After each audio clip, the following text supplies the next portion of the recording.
বিচার বিভাগ থেকে কথা বলা যাবে না, কোনো কিছু নিয়ে কথা বলা যাবে না। আজকে রাজনীতিতে দুর্বৃত্তায়ন, পাশাপাশি আমলাতন্ত্রে দুর্বৃত্তায়ন। এই কারণে আজকে সাধারণ মানুষ, এই 18 কোটি মানুষ একটা নাবিশ্বাস উঠছে। আমাদেরকে এমনভাবে বিভাজন করে দেওয়া হয়েছে, পলিটিক্যালি সবকিছুতে বিভাজন আমাদের। এই বিভাজন থেকে বের হওয়ার কোনো রাস্তা আছে বলে আমরা মনে করি, যদি এটা পলিটিক্যাল বক্তব্য। না, আমি আসতেছি সেটাই। আমাদের নিয়ে যে কথা বলবে, আপনারা ভয় পান কেন কথা বলার সময়? বাধা দিচ্ছেন না। বিভাজন এমন একটা জায়গায় চলে গেছে, কেউ কথা বলছে না।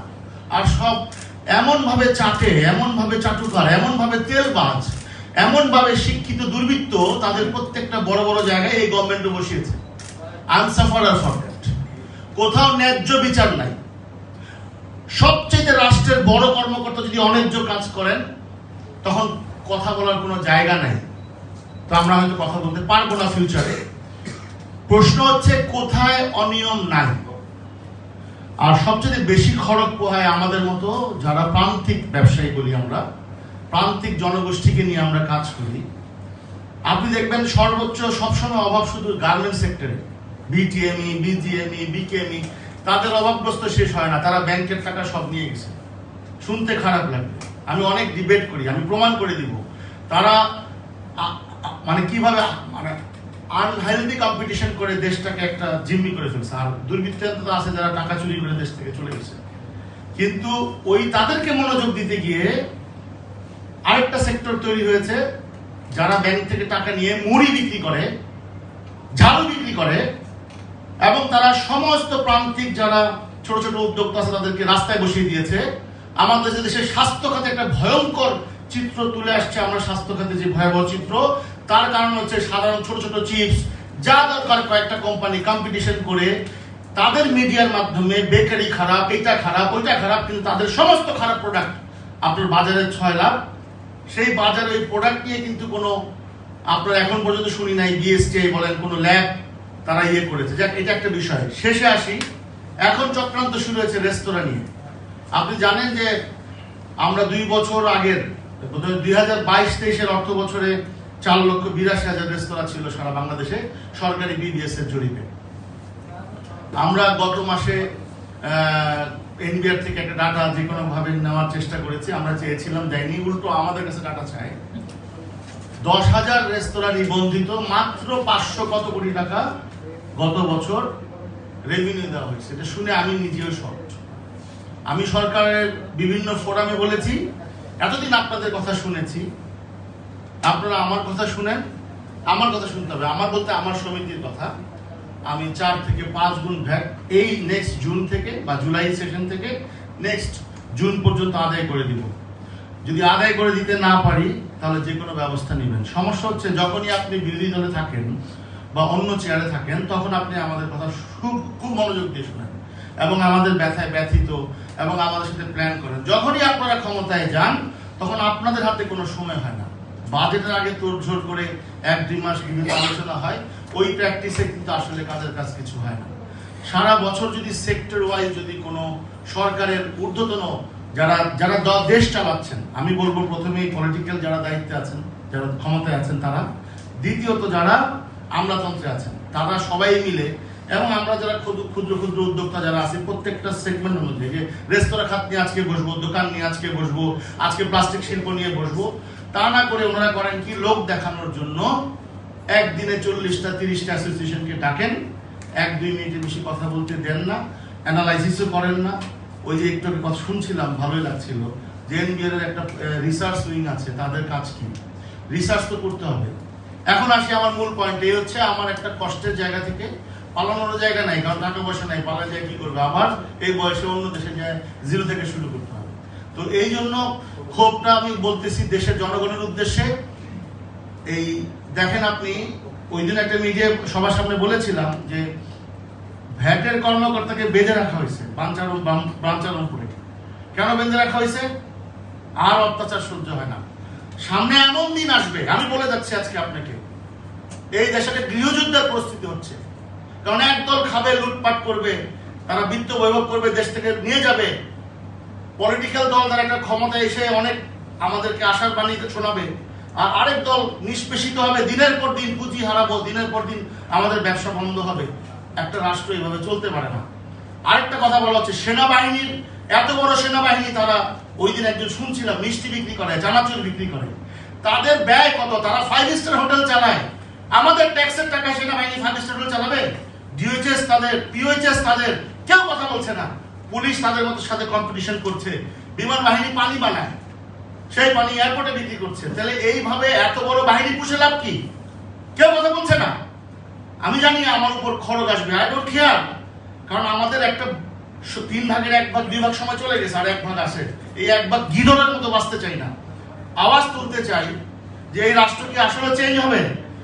যেভাবে 24শে জুলাই প্রতারণা হয়েছে আমরা, আজকে তাদের হাতে ক্ষমতা কুক্ষিগত, কেউ ব্যবসায়ীদের নিয়ে বসছে না।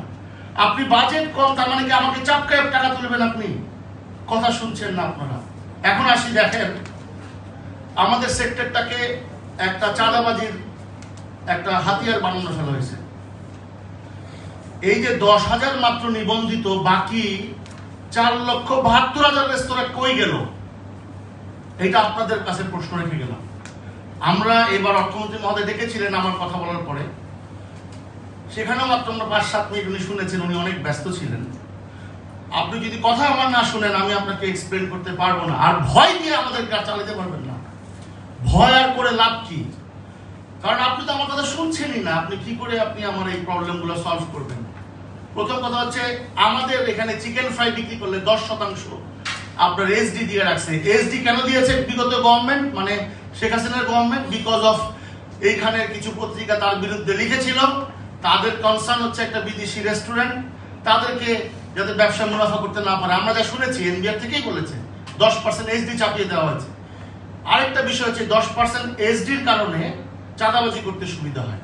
কারণ আমরা তো এসডি দিতে পারবো না। কোনো কাস্টমার 10% ভ্যাট, 10% এসডি, কোনো কোনো জায়গায় 15% ভ্যাট, কোনো কোনো জায়গায় এআইটি, এই সব কিছু মিলে একটা রেস্তোরাঁ টিকে থাকা ভেরি ডিফিকাল্ট। তারপরে দেখেন, আমি লাস্ট একটা কথা না বললেই না, ধর্মের অজুহাত দিচ্ছে সবাই যে এই দেশে আপনি ইম্পোর্ট করছেন অ্যালকোহল, কিন্তু আপনি আবার নিজে বলছেন এটা মাদক। তাহলে মাদক কেন ইম্পোর্ট হবে? সারা ঢাকা শহর মাদকে সয়লাভ, সারা বাংলাদেশ।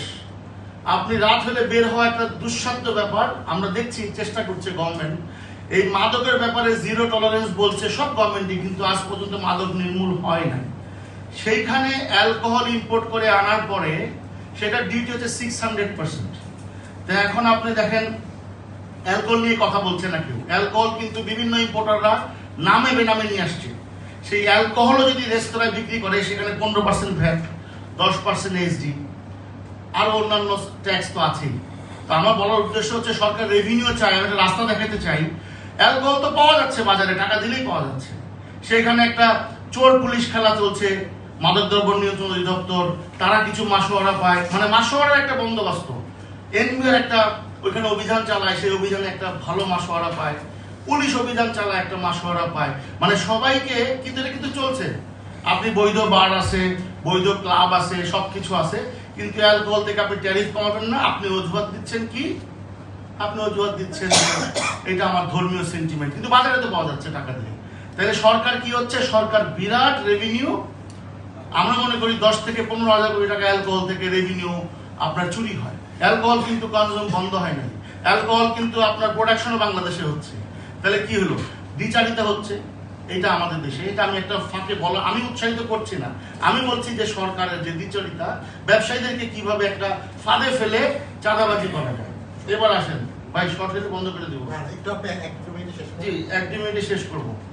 আমাদের দেখেন রেস্তোরাঁয় আপনি একটা অফিস চালান, আপনি যদি এখানে কোনো রেস্তোরাঁয় অর্ডার দেন, আমার এখানে খাবার সাপ্লাই দাও, তাহলে 15% ভ্যাট, সাথে আবার 5% এইটি।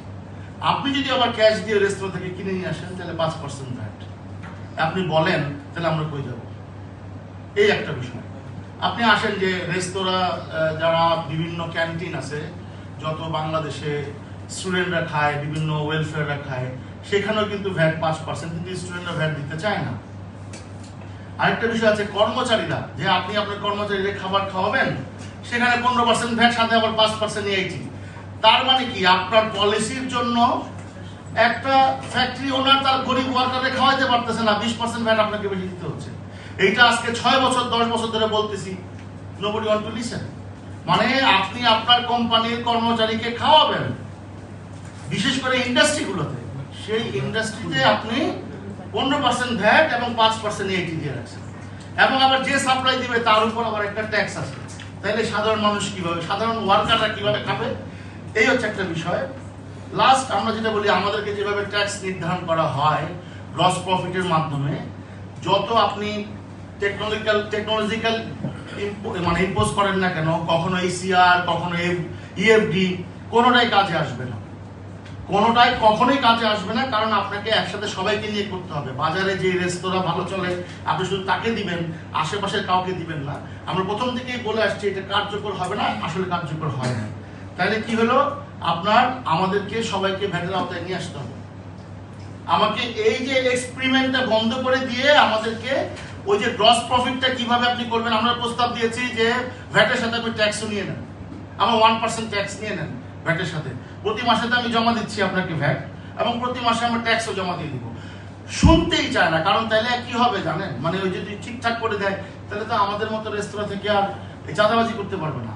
তো সব কিছু মিলে আপনাদের উদ্দেশ্যে বলতে চাই, আমি জানি না রাষ্ট্র কোন দিকে যাচ্ছে, কারণ আপনার টাকা দরকার, রেভিনিউ দরকার। আপনি যদি শুধু শুধু আপনি সবার মুখে শোনেন কেউ হ্যাপি না, তাহলে আসলে এই যে আমাদের যে বিজনেস হচ্ছে টাকা কই যায়।